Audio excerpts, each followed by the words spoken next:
And you know, one of the things that we started doing around here, Nomi, is when we get rulings now, and this is something that I only started to really do over the past 3 or 4 years because it just wasn't as a dramatic divide. I mean, George W. Bush, it was in many respects, but it's when it really started in many respects. But you look at this ruling came out of Florida.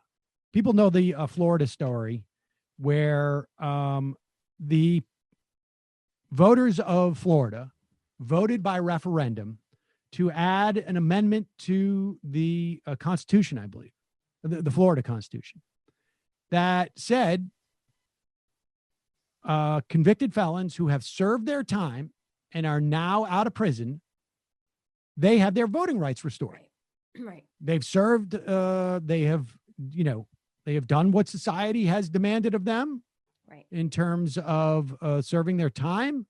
They come out, their voting rights are restored. That doesn't seem terribly, revolutionary in any way to me. This is 2018, right? Yes. And the Republican legislature tries about 4 or 5 different ways to undo this. Of course. The last one that they did was basically say, your vote will not be restored until you have paid off all fees and costs incurred by the government to try you and to imprison you. Now, there is no system in Florida. There's no way to go online, let's say, and look like, do I owe money? Right. Like this is not something that they have in any way sort of contemplated in the past. It is obviously a way to inhibit these folks from exercising their right.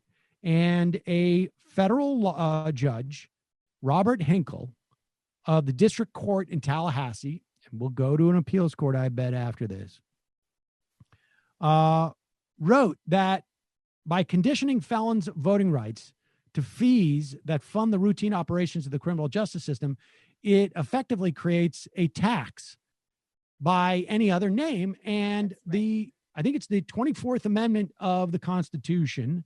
I believe it's 24th. If it's not, forgive me. Says that you cannot institute a poll tax on voters. And so the judge granted a permanent injunction to civil rights groups that challenged the law as discriminatory for the majority of felons. Apparently, many of those folks are indigent. Like I say, the state's going to appeal. But much of Sunday's ruling is built on a previous ruling by the United States Court of Appeals for the 11th Circuit in Atlanta, which would hear any appeal. So there's good reason to believe, but again, you don't know which judges. But this judge is a Clinton-appointed judge, right? And now I don't think Clinton appointed the best crop of judges, and certainly Obama had a similar problem. There's a lot of corporate of folks in there.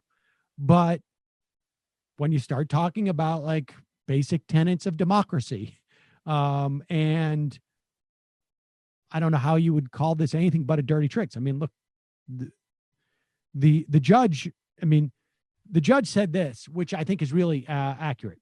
Surely very few, because those who were the defense in this instance, this is the GOP legislature, was saying like, well, when Florida voters went to vote, surely they knew that a lot of these felons had outstanding fees that the government paid for and that they should pay them back. And the judge was like, no, surely very few Florida voters knew that every Florida felony conviction results in an order to pay hundreds of dollars in fees and costs intended to fund the government, even when the judge does not choose to impose a fine as part of the punishment, and there is no victim to whom restitution is owed. So apparently it's just like pro forma. Wow. And the idea that your debt of this nature would keep you from voting is just unbelievable. So hopefully the appeals court will fast track this, and this will be the case for the General. fall election. But another example of just like It's so insane. the import of federal judges. Mitch McConnell, Right. Donald Trump have been able to put, I think it's, I don't know, maybe close to 200 now in the course of his 3 years, 3 and a little bit more of his presidency. The implications are going to be huge, particularly with cases like that. Should start a website. Biden sucks, but this is one more thing you could add to the list that you most likely will not get 200 more clearly right-wing judges. Maybe corporate, Crazy but not ass right wing. Yeah, like we're talking crazy ass nutcases. And they're looking for the young ones too. Yes, they're getting very sophisticated about that. Mm-hmm. Do